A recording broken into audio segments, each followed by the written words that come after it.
Welcome to the Fibromyalgia Podcast. I'm Tammy Stacklehouse, fibromyalgia coach, author, and founder of the International Fibromyalgia Coaching Institute. The goal of this podcast is to empower you with access to the dream team of experts and coaches I've discovered are key to living the fibro life you love. From the comfort of your own home, and maybe even your pajamas, I'll help you take back control of your life and health. To help out with fibro fog, I always include full show notes and additional resources at fibromyalgiapodcast.com.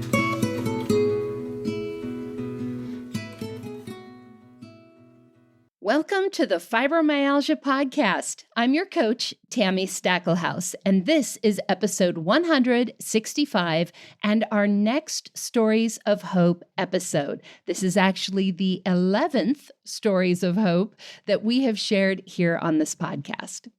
Today, I'm sharing interviews with 4 of our most recent graduates from our summer Fibromyalgia Stories of Hope graduation event.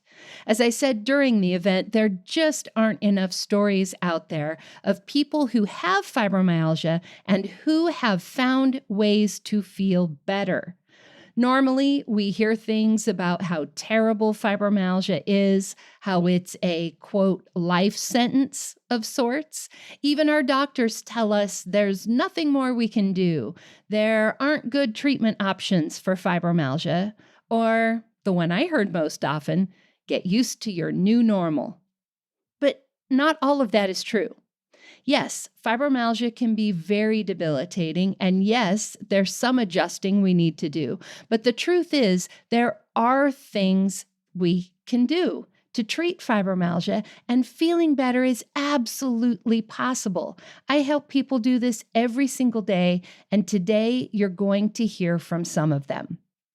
Now, this was recorded live during our event, so every time you hear me talking about an email that's going to go out after graduation, just think, it is in the show notes. And you'll find all of that at fibromyalgiapodcast.com/165 or right here in your app where you're listening to this. Now, before we begin, I do want to remind you of 2 things. First, the information that we include on this podcast is never meant to be considered medical advice or replace working with your own healthcare providers. Our purpose here is to educate you on options and, most importantly, to give you hope, to give you encouragement and maybe some inspiration. Second, these graduates today are sharing their personal medical information, which means they're only going to get as detailed as they feel comfortable doing, seeing as how this is a public podcast that has tens of thousands of listeners.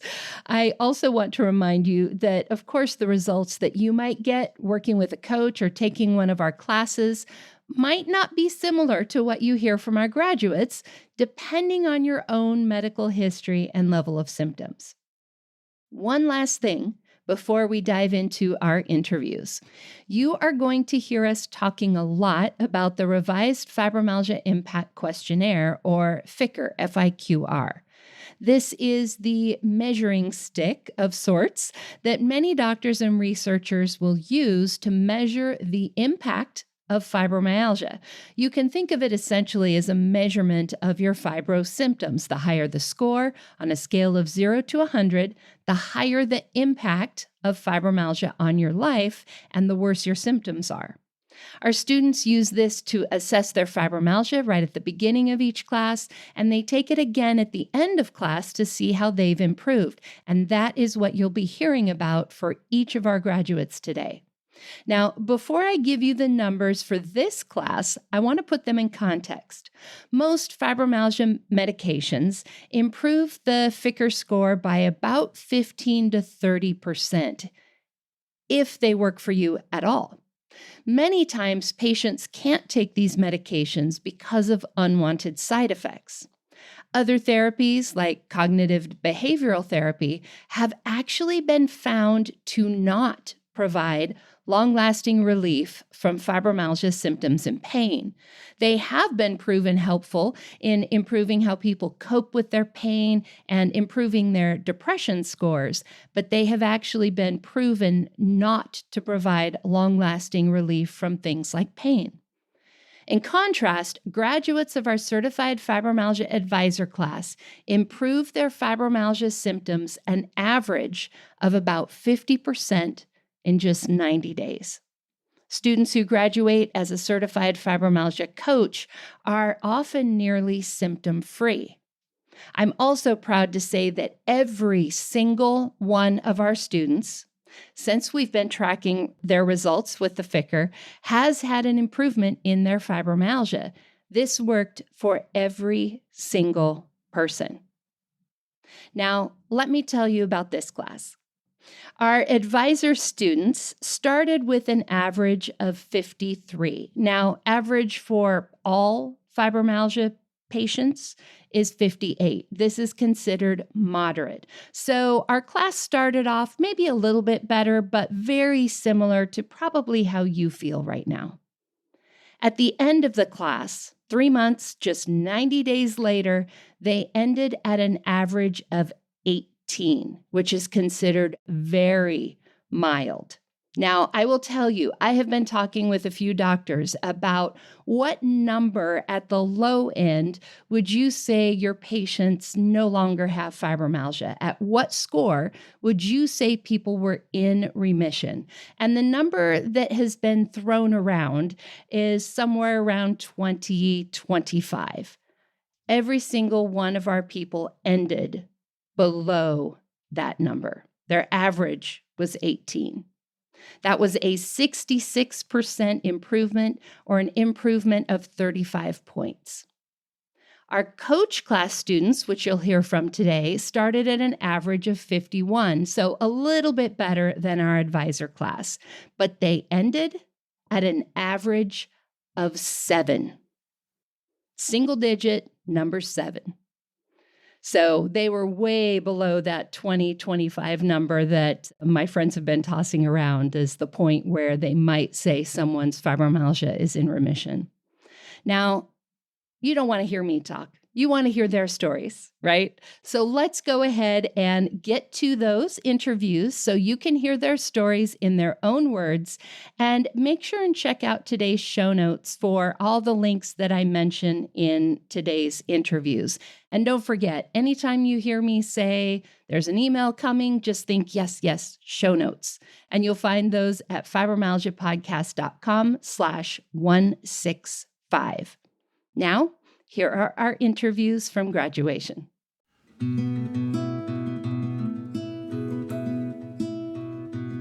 Let's take a few minutes to meet each of our graduates. As I said, Anne won't be able to be with us today, so you won't hear her story as part of this event. However, Anne is going on to our Certified Fibromyalgia Coach class along with Jackie, so you'll get to hear her story when she graduates as a coach. So first off, let us travel to Switzerland. It is getting late, Jeanette's time, so we're going to let her go ahead and go first. And let's start with Jeanette in Switzerland. How are you, Jeanette? Welcome and congratulations. Thank you. A bit nervous as always, and really touched by the speech of Kim. I had tears in my eyes. So, yes. I heard her choking up at the beginning there too, talking about you. Yeah. Anything that you want to say about working with Kim and how that was for you before we dive into the other things we talked about? It was the first time I worked with a coach, and I started 3 months before the advisor class started. So it was really important for me. I heard so many things just never told me about. My mindset shift, as you mentioned before, started absolutely with her. We really had to work on my perfectionism, which, I mean, I'm not perfect, not at all, but wanting to be perfect and doing everything in the best way For nearly 50 years now, I'm trying to do that. And it's not easy to change that attitude. That's right. That's right. So it started with Kim, but I'm still an ongoing project. And sometimes you go back to that old normal, like today, where, you know, I'm far away to be good enough. I mean, good enough will never be my normal, but somewhere in between, middle way would be fine for me. So. That's right. That's right. And you've described yourself as a recovering perfectionist. And I think that's what you're describing there. You know, you're never not going to be a perfectionist. It's who you are, it's how you were wired, right? But you can also soften that a little bit and maybe have it work for you instead of against you. Yeah, I still work with my to-do list, still work with my daily planning, but more in a kinder way. And also to make my post, to save my energy, not pushing the whole day through. I really plan my breaks. I learned to enjoy reading, not only to fall asleep in the evening, also during the day, between some coaching sessions or other working stuff. And I really managed to save my 20%. As you mentioned in the advisor class, you should save 20%. My watch is still on 26%. And my stress level is absolutely high now. I It'll still go have some down when we rest. get done with your interview. Exactly. Oh my goodness. You know, one of the things that you said when we were doing your final interview as you were finishing up class that I thought was so interesting that I'd love for you to talk a little bit about was that instead of using your to-do list as sort of a stick to beat yourself with, you're using your to-do list as a tool to help you pace yourself. Can you talk a little bit about that? Because that is probably something that most people haven't thought to do. When you have a to-do list, your target is to finish it in the evening. But as a perfectionist, you have to do your to-do list, but on your back head, you have still, could do that and that and that. But if you have a to-do list and a daily plan, you stick on that plan, but you have the breaks. So not doing all the time more than what is on the to-do list, also save some stuff for the next day. I can say now, okay, I haven't done that, or the book was too exciting. I can do that tomorrow. And also, like the Pomodoro technique, I love the Pomodoro technique, and I adjust the time frame. So I set the timer weekends as well, so that I do something that I'm satisfied in the evening, but I'm not overdoing all the time. I really have my breaks. So weekends, it's maybe 30 minutes working and then 30 minutes reading or playing cards with my husband.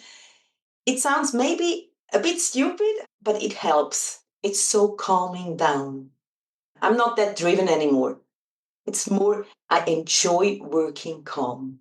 So, and at the end of the day, everything is, most of the time, it's done, but in a calm way.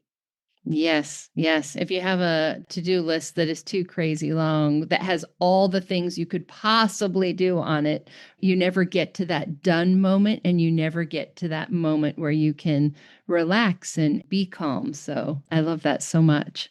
That's such a cool trick, you know, to think about how much energy that you have that you want to spend more than thinking about all the things you want to get done. Because there will always be more things to do than there is time and energy to do them. Exactly. Yeah. Now, you graduated last year as an advisor, and now you're going on to be a coach. What made you decide you wanted to be a coach? Who do you help to help? Tell us about your experiences with that. For me, it was clear at the beginning. So I paid for the whole path. I decided at the beginning I want to do both classes. The reason was 2 years ago, a bit more than 2 years ago, I got my diagnosis and I worked on my fibro quite good. And then end of year 2023, Christmas Day, I heard about a suicide of a lady who had fibromyalgia. And for me, I was so sad, but also angry. It was Christmas, and 2, 3 months before I started listening to your podcast. So in January, beginning of January, I think it was the 3rd or the 4th, I called the ASFM, the Fibromyalgia Association of Switzerland, to work with the board. And then I think 1 or 2 weeks later, I reached out to you, Tammy, and I really wanted to change something in Switzerland, world, I don't know. I start with Switzerland first. And then I was not sure if I can be a good coach. I'm that driven person. I'm a bit stressed. I'm not that patient. Right, right. More like the tough business lady before. Also, with the help of Kim, she gave me the support I needed to try it. And also, you, Tammy, without your support. And then you start with coaching and you have your first experience, and everything's changed. And I love to coach now. I love my clients. I love the improvements. I mean, that's success for the clients, but also for us as coaches. I Yes, mean, that's the yes. purpose we do what we Yes, do. exactly right. That's why we do what we do. Help our clients get better. Absolutely. Absolutely. What lessons have you learned as a coach? What things have you run into as a coach that maybe surprised you, or anything you want to share? My first international client I had, she's an expert in the Pomodoro technique as well now. So once she sent me a picture where it was written on the screen of her computer, Pomodoro prevents pain. I love that. And for me, really, everyone should know this technique. It's so simple and so helpful. And we did a lot also with supplements, different supplements and other techniques. And at the end of the 3 months of coaching, she had 2 hours more every day because she could go to sleep later, could stand up in the morning earlier. So 2 hours of more life. That's something really powerful. I mean, 2 hours. But there was also some negative experience. So I heard about the no-shows. When I heard that, I can't be, no way. We prepare seriously on every initial consultation. We read through the papers the clients submit, and then you wait, and the client doesn't show up. I mean, we are also fibro patients, so maybe a bit more sensitive and sensible than other people. It's frustrating. It makes you sad. So please, people out there, when you book a consultation with one of our coaches, also with our students, I know it's for free, but we prepare seriously and we are sad afterwards.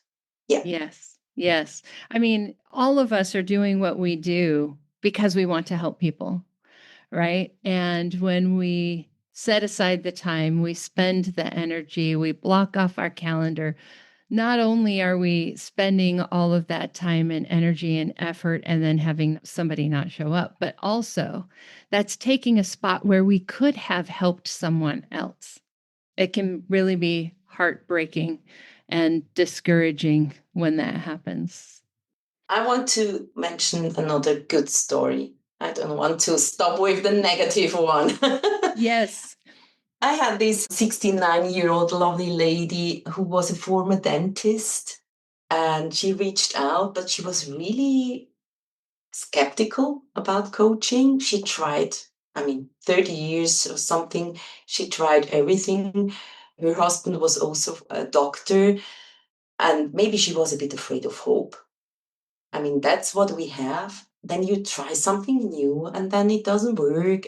But finally, she signed a contract. We started to work for 3 months.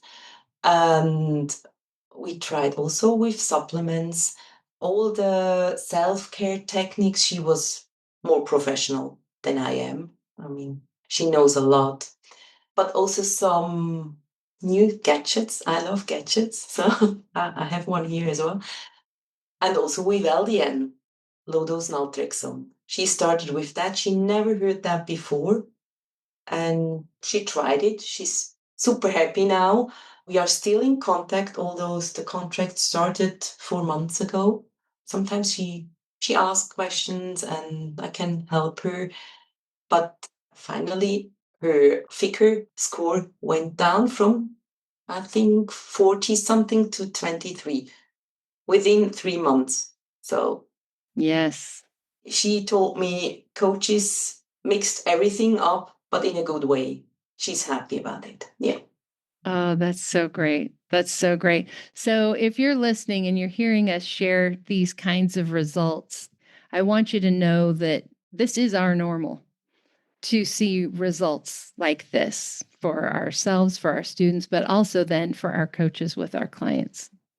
Any other client stories you want to share? No, otherwise I'm Be running here all out of day. time, like always. I know, right? Right. So let's talk about you real quick. So you started the advisor class at a score of 45, which is a little better than most folks. But as I mentioned at the beginning, you ended with 7.8. That's an 83% improvement. When we were doing your score, you've got a few other things besides fibromyalgia going on, and that may even be where all 7 of those points came from. Your actual fibromyalgia score might be even less than that. So, what do you think has really helped you basically become symptom free? I think the mindset change. Also accepting that fibromyalgia is part of me and I have to treat my body in that way. Also still tracking my symptoms every morning, every evening, around 30 symptoms I track every day, and react on every increase quickly. So when I see my skin is getting bad, it's really a sign I should calm down again. So I really watch my body, calm down the nervous system with some gadgets like a vagus nerve calmer. LDN for me as well. I started LDN 1 year ago. I could stop with Cymbalta and Lyrica, therefore. They're good meds. 2 years ago, I started with Cymbalta and Lyrica. They helped me to get into action, to change my life.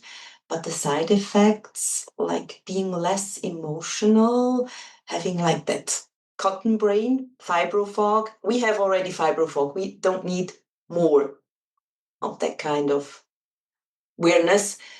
And LDN works a lot on resilience. So if I have a bit of pain, I can handle that easy. I'm not afraid. I'm not get stiff and have the tension in my body again. I can really take it easier. Yes. For me, the figure, the score at the end is not that important, but that I haven't have any severe flare during the last 18 months. You know, I had really stressful times, working up to 60 hours a week. There were maybe a mild to moderate flare for 1 or 2 days. So once we were hiking down the mountain, 15,000 steps, and then I had 1, 2 days, I had a bit of pain. But then after 2 days, so I would say in our language, I'm not on a wild roller coaster anymore, maybe on a tiny baby roller coaster. So A it's little kitty one with just a little. yeah, for the 3 years old. Yeah. Oh, I love that. Yeah. It sounds like a small thing, but it's really life changing when you get to the point where your energy, your pain levels, when all of that is more predictable and you can make plans and you can commit to things and know you're going to be able to follow through on them. It's a change of our life experience, whether the number on the piece of paper when you're writing down your symptoms is that changed or And not. it's the trust in your body. But you have to work for that. I mean, I'm gluten free, I'm dairy free, more or less. I take a lot of supplements. I take care of my body and my brain. So it's not just taking one pill and that's it. You have to work on that. Yeah. That's right. That's right. So my ideal client are thinking in the same way. Like they have to work and yeah. And they're ready to work. They're ready to work. That's part of it too, right? There is no one magic bullet. So you've got to be. Sometimes the hardest work of all is resting, especially for a perfectionist. Yeah. Yeah. So tell us a little bit about who you work with. Tell us like what's next for you, who you are going to be helping as a coach. I would love to help everyone, but I can't. I mean, we really want to work with quality and not having like a lot of clients. Like, yeah, doctors are in that way that you have your 20 minutes. We really take the time. So for me, my ideal client is mid 40, a working mom, maybe working mom in a high level job. Is a perfectionist. Sorry. Yeah. Wants a clear, focused, and honest coaching. Maybe sometimes too honest. I'm not the soft coach. You will very lovingly kick someone in the butt if they need it.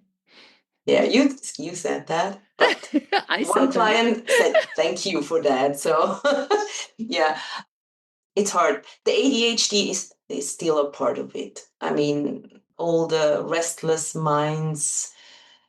Maybe also when you look back, they are traditionally raised up, have maybe some issues on that, want to be perfect. And I think I would say I like demanding clients, like I am. Not the easiest one. Yeah. Yeah. Yeah. Which is good because we got all kinds of people in the world. So we need all kinds of coaches. Yeah, exactly. And not everybody does well with a warm, fuzzy coach, you know? But I can be soft. I can be soft as That's what I was just well. going to say. We definitely want coaches who love us and support us, but sometimes that love and support isn't just being nice to you, right? Sometimes we have to hear the hard things. So, yeah, I think that's great. I think that's great. Well, thinking about as we wrap up before we go on to Shelley, who is our next interview, I want you to just kind of think about where you were at when you started this journey, that perfectionist. What would you say to her? And for the people who are listening who are like, yep, that's me. Don't check all the boxes. Start inside. You have to accept the fibromyalgia and work on yourself. Don't buy every therapy, don't buy every supplement. Calm down first. I mean, if you have like 10 therapies a week, yeah, it's counterproductive. Yeah. Yeah, yeah, counterproductive. Absolutely. So starting on your own mindset shift. Yes, that's right. That's right. And take the chance to work with a coach. We have so many different coaches with specialties, and the knowledge of the group is extensive. It blows me away sometimes. Yeah. So great. And you perfectionists out there, you busy, high powered women, you don't have time to mess around. So, working with a coach really is a shortcut because it's somebody who can guide you and direct you and give you the tips and the tricks and help you bypass some of that. I mean, there's still some trial and error to figure out what works for you, but it's not trial and error of everything under the sun. We can guide you to what's more likely going to work for you. So, if you don't have time to mess around, this is the shortcut. Exactly. I mean, within 18 months, I'm nearly symptom free. Yes, that is right. It is possible. It is possible. Awesome. Well, thank you so much for sharing your story, Jeanette, and congratulations. And I can't wait to see all the people you're going to help. Jeanette is available to schedule consultations with on our Find a Coach page. We'll be sending a link out with an email later today. So if Jeanette feels like your person, schedule with her. Thank you, Tammy, for everything. You are so welcome. You're so welcome. All right, Shelly, welcome. Congratulations. Shelly's in Minnesota. Thank you. Now, we just talked to Jeanette, who was in training to be a coach. You have no intention of being a coach. You are just a patient who wanted to feel better. Now, when you and I first talked, you attended our Living Well with Fibromyalgia Summit back in January. And at that time, you were trying to decide between a couple of different options. Why did you choose this class? And do you think you got what you needed out of it? I was deciding between taking the class and checking out this fibromyalgia doctor that I had heard about. And part of what I liked at the summit was the community. It was such a short amount of time.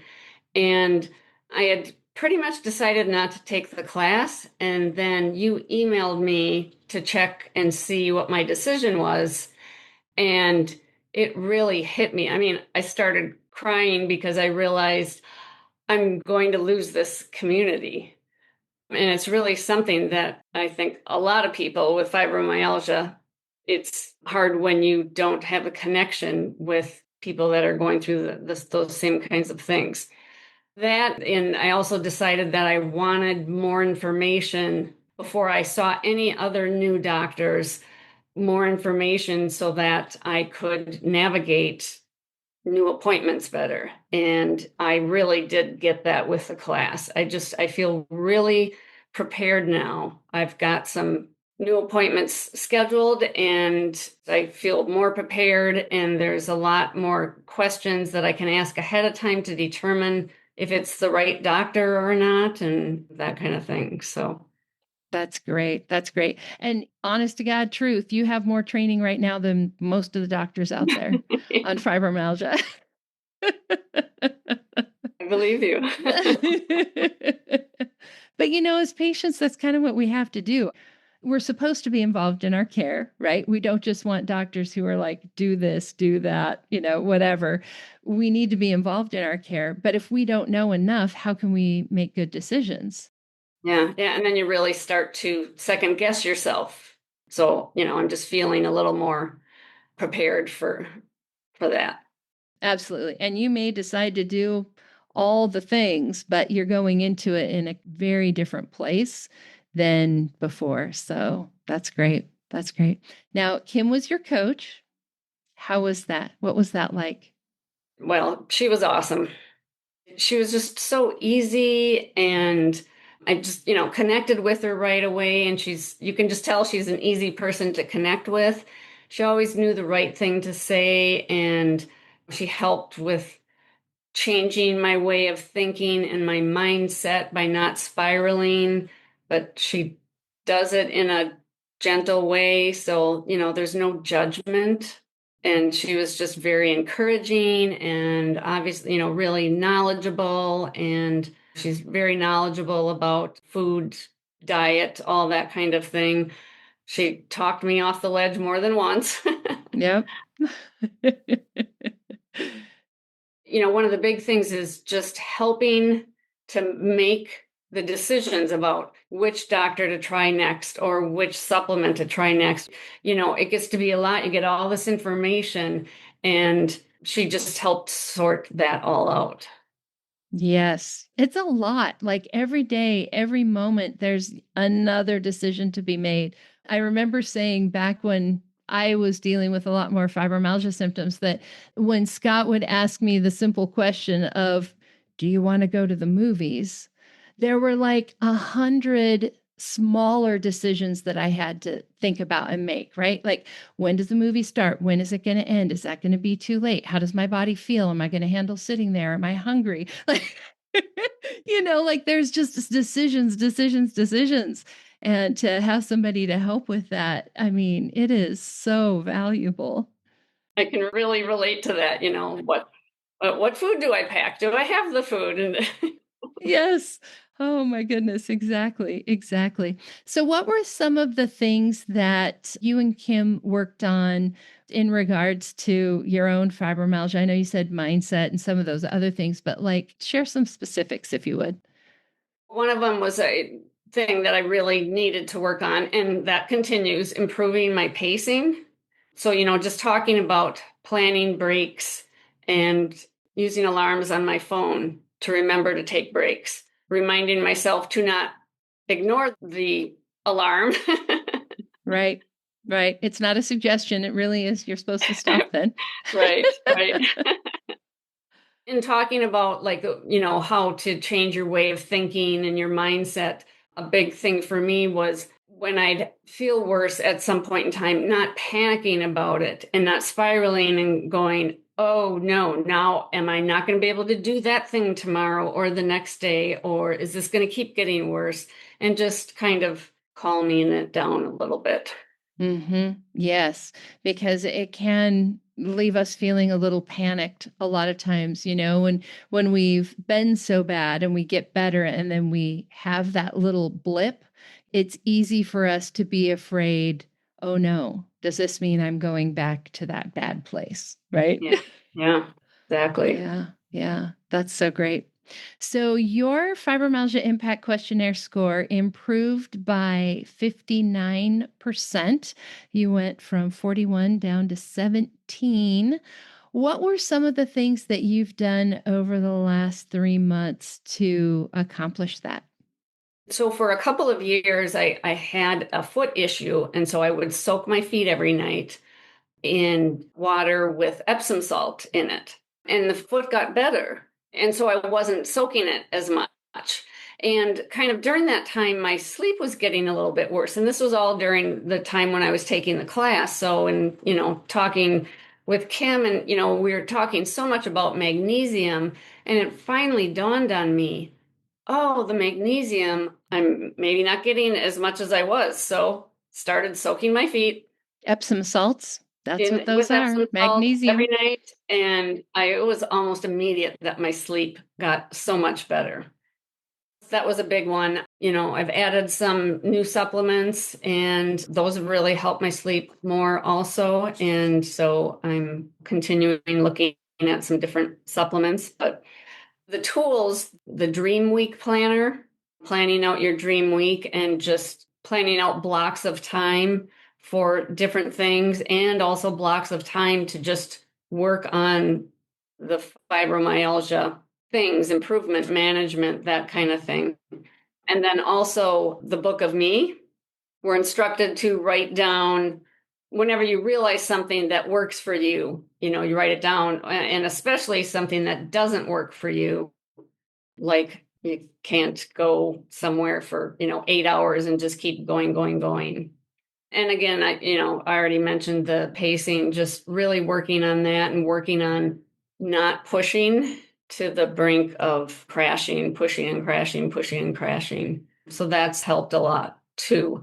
Also, the fact that my score improved so much at the time that I took that last evaluation, shortly after that, then I started feeling worse again, which I know had to do a lot with my allergies. So that really pointed out to me the importance of one thing we learned in the class was the importance of addressing non-fibro issues, because the fibromyalgia is an amplifier.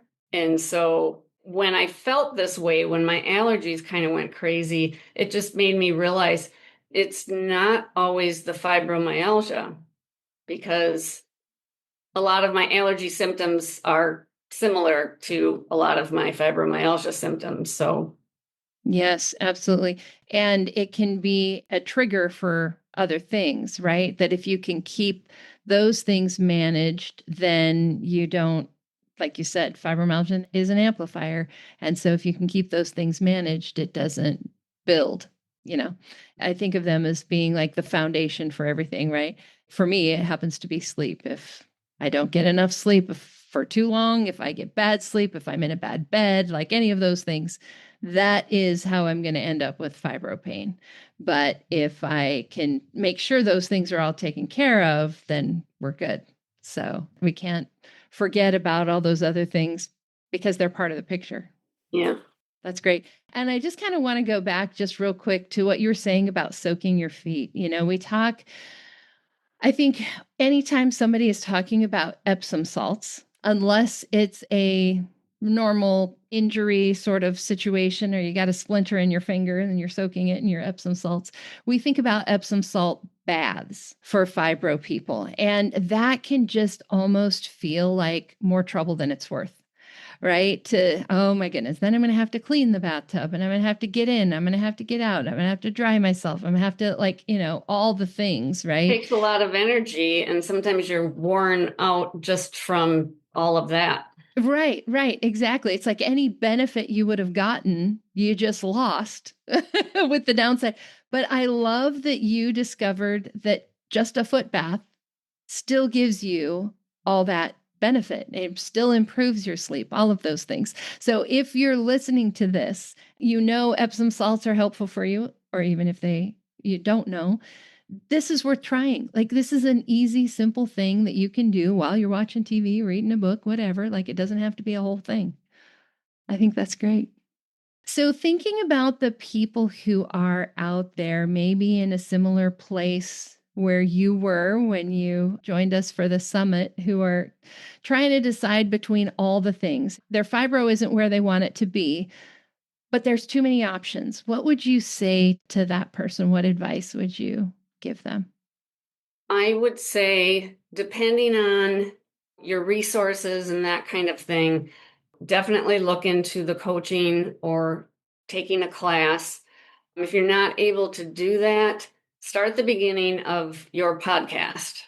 Listen to the podcast because there's so much information in that, and just start from the beginning and, listen to all of them and just make little changes along the way. Just start getting more information. I just feel so much better having so much more information, because now I have options and I have a list of things that I may try or that I may want to try, but I can do them one by one and not get so overwhelmed with it. One big thing is, I know there's no magic pill, but there are so many different things that you can do, little things to improve, that added up all together over time can really make a big difference and really help. And there's magic in that. So there's no magic pill, but there is magic in the totality of all the other things that you can do. Absolutely. Absolutely. I think all too often we're looking for the things that make a big difference and we ignore the things that make a little bit of difference. But you can still get to 100% better with 50 things that do 2% improvement, right? Like, those little things do add up too. And so we need to take every little bit that we get and just keep building on it, right? Right. I love that. I love that. Thank you so much for that, Shelley. And thank you for being in the class, for trusting me, for trusting Kim, your coach. And I am just so proud of the work that you did and to see you come out the other side. It's just so great. Congratulations, Shelley. Thank you. Thank you so much. And, anyone listening who's thinking about, Tammy knows her stuff and she is so good at explaining things, and she researches. Your research is just amazing to me, because it seems you just always know an answer to something. Well, I researched this and I know this from here and here, and it's just really comforting. Thank you so much for that, Shelley. Yeah, it's been a few years of work there, but that means a lot. Thank you so much. All right, moving on. We are going to Jackie in Montana. Kim was also your coach. Congratulations, Jackie. And I'd love for you to share your experience working with Kim. Phenomenal. In a word. In a word, when I started this course, I was having the worst fibro flare since I'd first gotten diagnosed in 2019. There's a lot of knowledge and I've learned a lot, but I was really struggling with implementing it and figuring out which thing to change. And I don't easily connect with people, but the very first appointment I had with Kim, I just started crying and said, I can't feel like this all the time, almost sobbing. And Kim reassured me that there was hope. And one of the major things weighing on my mind at the time was that I had a major trial coming up. I started my career as a trial attorney, and that's really where my heart is. I hadn't done major trial work since I got sick. And this was really the first time. And I had a lot of people who asked whether I would be able to do it in the state that I was in when I started this course. I was wondering if I was going to be able to do it physically. They're grueling, they're long hours, and it's a marathon. I mean, it's not just 2 long days, it's weeks. I didn't feel good and I was absolutely terrified. And Kim helped slowly implement one change after another. And towards the end of the course, I actually got to go to trial and successfully do that, which is really confidence building that I can still do this and I can still chase my dream and my career. So That's awesome. That's such a big thing. I firmly believe that our symptoms really aren't about our symptoms. It's about the things that it keeps us from doing, right? Like keeping you from being able to go to trial or keeping people from being the kind of mom they want to be and all of those things. It's not really about the pain level. It's about what we can and can't do because of that. So that's so exciting. Oh, another thing I wanted you to share that you shared during our final interview was you mentioned to me that your weekends now look a lot different than your weekends did at the beginning of class. And I would love for you to talk about that. What were weekends like at the beginning? my flare was bad enough that I was really in survival mode. I was in so much pain and so tired and so brain foggy that I wasn't getting the house cleaned. I wasn't getting groceries done. I would slug through on the weekends that I had my kiddo, and I just sat and stared at the TV. I don't even know that I was really watching it for 2 days. I got housekeepers to help with the house, but it like full disintegrate mode sounds kind of traumatic, but I really felt like I was kind of hanging on by a thread because I wasn't getting things done. I wasn't getting a lot done at work during the week. I was getting through. There were no major balls dropped, but when I got to the weekend, it was sitting on the couch. And sometimes I didn't even want my pets around me, which, if you know me, I've got one Aussie with me all the time and 2 giant cats. And all 3 of them are touching me whenever I'm watching TV somewhere. And so to be in enough pain that I don't want them touching me is awful. And that's kind of what my life and weekends were like when I started. Yeah. Yeah. I think so many people can relate to that where we're like digging deep to do everything we can do to just get through the week or get through the day. And then in the evening or on the weekends, we're just in recovery mode, but not even in a good kind of recovery mode. We're just in crashed, checked out mode. And what's weekends like now? My trial was towards the end of May, time wise. So we were pretty close to the end. I've made lots of changes during March, April, May, and had a baseball tournament weekend the weekend before I started trial. So, tournament weekends, when I say my kiddo is a baseball fanatic, he plays on 2 teams and what's considered an elite batters club. So, he is at baseball 5 times a week on an off week. And on a tournament weekend, he's at baseball 5 times and then has 5 to 7 games from Friday to Sunday. Oh my goodness. So we had a tournament Mother's Day weekend. The next weekend, I packed all my stuff to get out of town, get to trial, do witness prep, met with witnesses, did my trial, came home, got home in time for a baseball game, picked my kiddo up, and did back-to-back weekend tournaments, one in Billings and one where we traveled to Gillette and had games Friday night, Saturday, and Sunday, and got home. And I had my exit interview with you, I think the Tuesday night after that. And I was a little frustrated because I was kind of tired, which I'm laughing at now. I mean, you could never have done all of that No, I mean, it was like 4 weekends in a row without a break of any kind. I mean, not a social break, not a sleep break, not a downtime TV break. And it wasn't like there was an up weekend and a rest weekend, which is kind of my usual flow. It was just four, 1, 2, 3, 4. Like I wouldn't have been able to do it at all from where I was in February. That's amazing. That's amazing. You know, when your coach, when Kim graduated as a coach in January, that was one of the things we talked about too. She was in a flare, I put it in quotes, because her score during her flare was around 25-ish. So it's like, wow, are we really saying that 25 is a flare?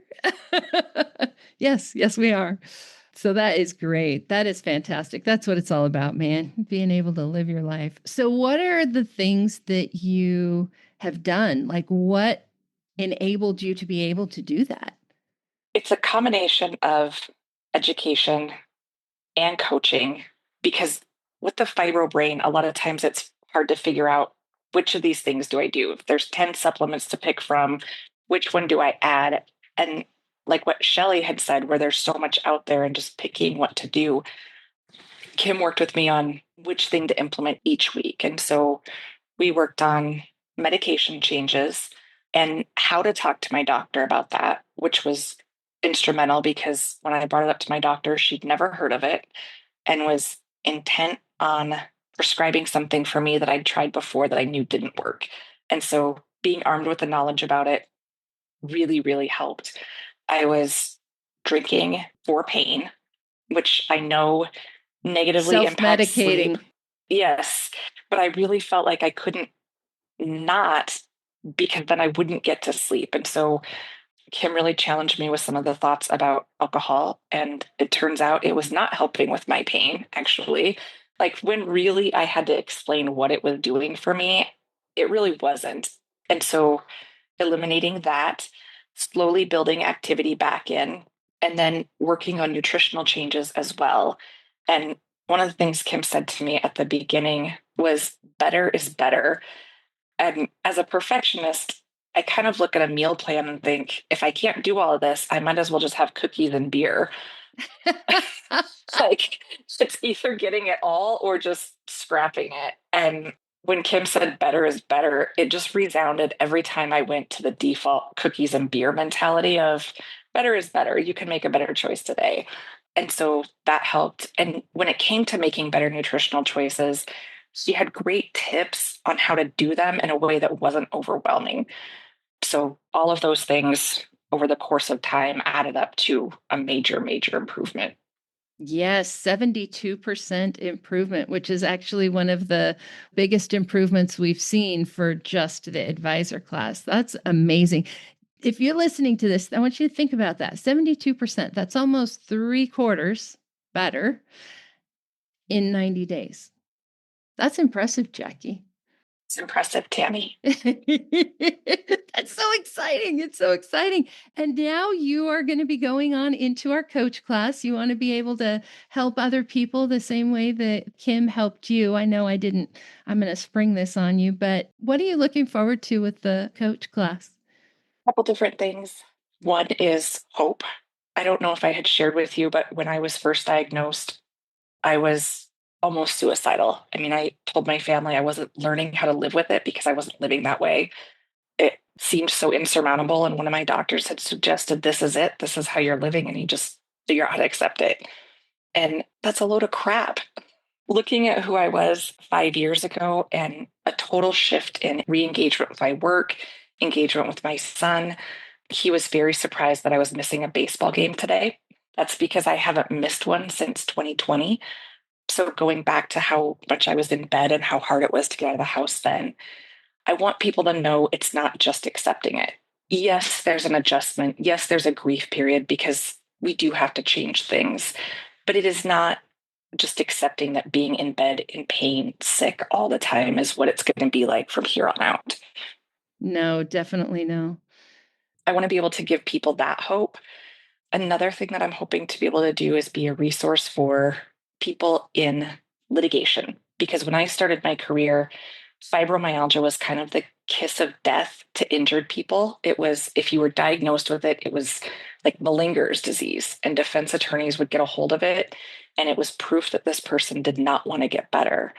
Well, 20 years later, we're learning that 90% of fibromyalgia patients, it was triggered by trauma. And so car accidents, horrific slip and falls, rape cases, those things are triggering it. And I want to be involved in an aspect of litigation where the abuse of you're faking it because your symptoms are fibromyalgia symptoms is put to a stop, because it's not. And I think educating attorneys and having the resources to help people in that system will be monumental in getting the economic recovery that they need to be able to push their life forward. Goosebumps. Yes, please. I am in that with you, Jackie. It's like, let's take these people who have fibromyalgia because they've been traumatized, and let's traumatize them some more, Yes. Yeah. Oh my goodness. Well, I am so excited to have you on our team, and your expertise too, I think it was Jeanette was talking about that, like our depth and breadth of expertise that our community has, and to be able to add your experience to that, I think is going to be so valuable, because like you said, so many of our people will come to fibromyalgia after a car accident, after some kind of personal injury, right? So yeah. Well, congratulations again. And y'all are going to see Jackie again here when she graduates as a coach. She will be ready to start working with new clients in a couple of months, probably. So, yay. You. All right. Hello, Lauren. Welcome, and congratulations graduating as a coach. Lauren's in Maryland. Hello. Hi, Tammy. Thank you. Well, 2 years ago, you graduated 2 years ago in the summer. So, really, 2 years ago, you graduated as an advisor. Now you're going on to be a coach. Why did you choose this, and who do you hope to help? Well, I chose this because, when I was first diagnosed in 2020, I was a mom of 2 toddlers at home at the beginning of the pandemic, and I was trying to do it all. I was homeschooling them, and I couldn't do anything much outside the house because it was still at that time, the early part of the pandemic, where we didn't know what was affected, and we couldn't maybe go to the playgrounds because we weren't sure if it was safe. And retrospectively, I didn't know this at the time, but retrospectively, I had created a lot of self-care routines that were helping my fibro before I even knew I had fibro. So I had to stop all of those things, like regularly taking yoga classes. And so it just kind of, all the symptoms exploded for me. And it was not fun. No. And then all the stress of that time too, because stress definitely makes our symptoms worse. And so, yeah. Yeah. So in that time, I was frantically trying to go to all kinds of doctors to figure out what was going on, because I knew instinctively, like most of us do, something was going on. I just didn't know what. So I realized I had some autoimmune conditions that run in my family. So I decided to go to a rheumatologist, and I actually got diagnosed a little quicker than usual because I went that route. And as soon as the first rheumatologist I saw the first time, they were like, "Have you ever heard of fibromyalgia?" And I was like, "No, I know nothing about that. What is it? Tell me." And then I kind of went home, and between then and my next appointment, I did a little research, came back, and I quickly realized that I knew more about fibromyalgia than they did, and how I wanted to be treated, which was not what they were recommending for me. And I was also lucky in that one of the first things I did was search for a podcast, and immediately found you. Good thing I had started my podcast the year before. Yeah. It was good timing, of course, in that respect. But I already figured out that with the little kids at home, I needed to do something And I needed to do it as quickly as possible because I didn't have the time to go out and read all of the books and figure out all the research and, do all of those things. I just didn't have the time. I didn't have the bandwidth. Of course, I did energy. So I decided I really needed to hire a coach, and it was life-changing. I mean, I improved so much in a short amount of time. I was at the time, I was homeschooling my kids, as I mentioned, but I was also not working full-time anywhere else. That was my full-time job. And I knew eventually I would be looking for a new adventure, a new journey. And so I had already discussed with my coach as I was getting better, actually now have so much knowledge and I want to pass it on and impart it onto others. So that's kind of how this happened. And now my kids are in school, so I have a little more time, just a little. A few minutes here and there more. Yes. Oh, yes. That's so great. Now, I know you mentioned that you improved so much just working with your coach. During our advisor class, though, probably because you had improved so much with your coach before starting the class, you only improved about 18% during the class, so not even 20%.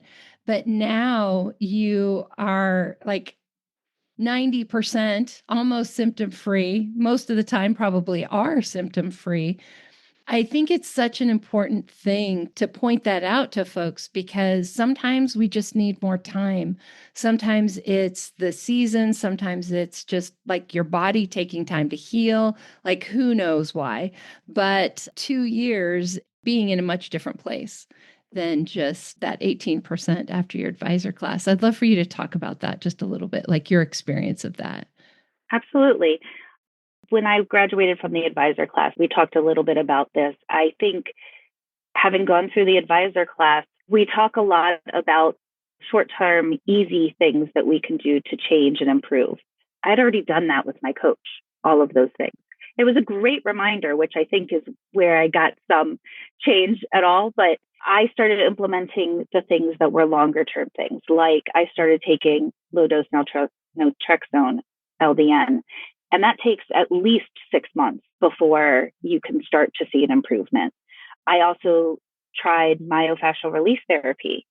That, again, is a longer term solution. And our fibro bodies, the longer you live with fibro, the longer it will take to heal. And I think I had just been at that point where I needed those longer term things to really unravel all of the things that were going wrong in my body. I also did more, dietary changes. I started seeing a naturopath. We did some mold type work, so there were a lot of things in the last 2 years that I've done differently that are all longer term things. And I think that's really what made the difference there. Mm-hmm. And then our bodies it takes time to heal too. You can do, like you said, those quick short-term things that are maybe going to give you some relief, but that actual healing work where we're reversing disease and all of that, like that just takes time. Mm-hmm. Yeah. Exactly. That's so great. That's so great. So I would love for you to share, you are graduating as a coach. You have been working with clients for the last couple of years. What are some of your favorite client stories? I have actually had several clients that kind of fall into this category where they have had fibro for a very long time and they've managed to get better on their own. And then they have a catastrophic event in their lives. Something happened that really set them back really far into a fibro flare that they just can't get out of. And so they know that they can get better, at least to some extent. And in working with me, we're still able to find new things that they didn't know that they could try. And both cases that I'm thinking of right now, they've been able to improve even farther than they were before. But, in one case, it took her 15 years to get to a good, healthier state before this catastrophic event for her. So when she came to me, she was like, I just don't want it to take 15 more years. Yeah, I don't have 15 years to wait again. Exactly.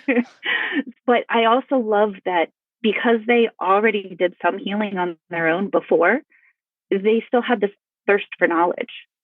And so it was really a collaborative event. It wasn't me just, dictating things that I know. It was, in between meetings, reading up on her own and figuring out things, coming to me with questions. And maybe I didn't know the exact answer off the top of my head, but I know where to go to find the answer. So that was really, really exciting and really fun to see, and very, very gratifying, I guess. Yes, definitely. We run across people all the time. I mean, I don't know. I just tend to attract people who are pretty smart and who have done a lot of research. And we still can find new things to teach you. I guarantee if you're listening to this and you're like, I've tried everything, I guarantee you have not. There is just like literally everything under the sun. You can't have possibly tried it all. There is always more. But you may have exhausted the knowledge of whoever it is that's currently helping you, right? So sometimes you do need to find new sources of information. But yes, I definitely love that. And this has kind of been a theme for this graduation, this idea that I don't have 15 years to wait. Like, give me the shortcuts. Tell me the fast and easy way to get there. Like, that's, to me, that's what coaching is all about. Having somebody that's been there, done that, and can show you the shortcuts. So, one of the things that I read as part of your bio was that you love working with moms who have neurodivergent children. I would love for you to just take a minute and talk about that. Sure. So, through my parenting journey, I've gone through a lot of different things. I have two children. They are both ages 7 and 9, and we've done the whole neuropsych evaluation for them, and they are both neurodivergent. And so in that path, and because I've gone down the fibromyalgia coaching path, I not only have a wealth of knowledge about fibromyalgia, I've also gone and researched and figured out and determined a wealth of knowledge about ADHD and autism specifically, and anxiety for that matter. I would love to be able to impart that wisdom on others as well, and especially mothers. Like most fibromyalgia people, I mean, to be perfectly honest, we're kind of all in this boat of we love to give everything of ourselves. I think that's part of how we get here. But mothers specifically do that. I mean, they live for their children, for their families, and they don't think about themselves. I mean, if they're hurting, they're like, no biggie, I can deal with it. But my child fell over, I'm going to do everything I can possibly do to comfort and make that better for him. So I think it's especially important to support moms in their parenting journeys with their children. And I found that a number of my clients, some of them have ADHD themselves, but they also have children who are neurodivergent, and they have valued my input in that front as well. So not only helping their child who even struggles further to understand what fibromyalgia is like, because they just cannot relate. I mean, that's innately what a neurodivergent brain struggles with. So it's so interesting to come up with these different resources and these different strategies that I've accumulated and be able to impart them on other mothers to be able to help their children as well. So it's almost like I like to think I'm helping the entire family, not just the individual. 100%. And I think it's also important to point out here that both fibromyalgia and autism have a genetic component. And so we are going to see those things together in families, right? But also 41%, I've just looked this up from episode 161, so I could get these numbers right, but 41% of people with strong autistic traits also have fibromyalgia. And 10 to 20% of people with fibromyalgia also have autistic traits. So that's just speaking autism. That's not even talking ADHD and all those other fun things. But there is absolutely a correlation amongst these. Yes. And even brain chemistry, how we function, the things that make our bodies feel better and healthier, they are all very similar, if not the same, across the board. So when you talk to me and I talk to you about diet and maybe making changes of, things that are most likely the things that are, wreaking havoc on your body and making your symptoms worse, those things are the same for your neurodivergent child. So when I've made changes in my household, going gluten-free and dairy-free, I might not take it out completely, but I absolutely have that influence my kids' nutrition as well. And I think that's super important, because not only are you helping them today, but you're also getting them that foundation of those healthy habits for them in the future, also in case they end up with fibromyalgia. But in the meantime, their neurodivergent brains, it will help them too, and it will help them flourish. That's so true. Oh my goodness. Yes, yes, yes, yes. This is a direction I didn't think we were going to go during graduation, but I'm glad we did. That was awesome. Yeah. So thinking about where you were, having young kids at home, I remember many of the conversations we had were, how do I practice self-care when I barely have a self? Like it's, little kids that you're trying to take care of, especially before they were in school. Like, what would you say to that mom, especially that mom who is not just juggling like regular childhood, but maybe neurodivergent childhood on top of that? It's hard. I know it's hard. You're doing a great job, even if you don't think you are. Like, you're the hardest person on yourself. It's better if you think of yourself or treat yourself, your self-talk, as if you were talking to your child, because you're going to be so much kinder and realistic with yourself if that's the case. And don't give up. Don't give up. There's always someone who can help you. I can help you. We can find someone else who can help you. But there is hope out there, and it's worth trying any of the things, and just don't give up. I think that's the biggest thing. Yes. Yes. I can't agree more that there is always better, better is better, right? Yep, better is better. Awesome. Well, congratulations again, Lauren. And if Lauren is speaking your language, she is taking new clients. You'll find her on her Find a Coach page. Just watch for that email that's going to come to you a little bit later today. And you'll have the link where you can go online and schedule. So thanks, Lauren. All right. So as we wrap up today, you might be thinking as you're hearing these stories, oh, well, they're magical unicorns. And we might be, but you could be a magical unicorn too.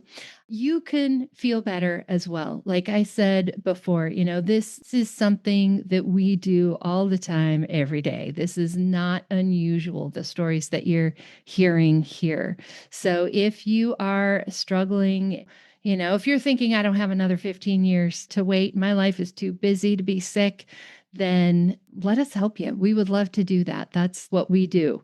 Now, I know that not all stories are the same, right? We are all different. We are all unique, but we all can find ways to feel even just a little bit better. Every single one of us, even me. If your score isn't 0, there's still room to improve. And even if your fibromyalgia is 0, there's still room to improve, right? We would love to have you join us on that journey. We do have coaches like Lauren and Jeanette that are fully certified. These are our coaches who have a bit more training. They've worked with more people. They've had more experience. They are better for the more complicated cases. And we also have students like Jackie, who's going to be taking new clients in a little bit.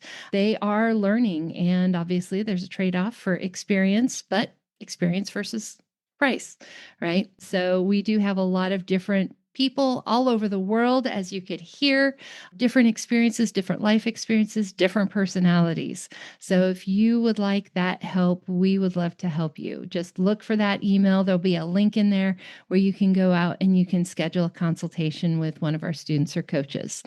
We are also enrolling for our next class. Our next class begins the week of September 15th. We're actually enrolling students now, and this is really the ideal time to start. It'll give you a couple of months with your coach before class begins. A couple of our people have talked about that. Having that chance to work with your coach before class starts really can make it much smoother. Not that you have to do it that way, but I find our people who get the best results do it that way. I'm also going to be holding a virtual open house on Tuesday, August 12th to answer really the questions that everybody asks about our training programs. We're going to talk about tuition, payment plans, how we've structured this to be fibro-friendly, with the difference between our advisor class, our coach class, all of those kinds of things. That is a free event, a virtual event, so you're welcome to attend that if you like. You do have to RSVP just to get the link for that, but there's no charge if you'd like to come to our virtual open house. Again, that link will be in the email that you'll get. So we'd love to see you there if you're thinking about joining our class. Now, again, there's going to be lots of free gifts in that link. We're going to have links to where you can download my books for free. The Fibromyalgia Wellness Style Quiz is going to be in that email. You heard Kim talk about our perfectionists. You heard me mention being a playmaker. This is your Fibromyalgia Wellness Style, and it is a quiz I put together based on the 5-factor model of personality that intersects your personality with your fibromyalgia. And believe it or not, your personality does affect your fibro symptoms. It affects what causes your flares and how you get better. So that's a free quiz. You can go out and take that. Of course, that free virtual open house and a bunch more. So watch for that to be coming probably in the next hour to you. And then next week, after my team has had a chance to process the video and edit it and get it uploaded and all those things, we'll be sending the replay out by email next week. So with that, I would love to just wrap that up for today. Thank you all so much for being here. Thank you to all of our graduates. Thank you to Kim, our commencement speaker, and congratulations, graduates. I cannot wait to see where we go from here. And if we could just leave you with one thing, it is what Lauren ended with. You can feel better. There is hope. Don't stop looking. There are answers out there, and we would love to help you. All right, we will see you for our next graduation in January. Bye, everyone. And that wraps up another episode of the Fibromyalgia Podcast. I'm your coach, Tammy Stackelhouse. For daily doses of hope, inspiration, and practical advice, come hang out with me on Facebook.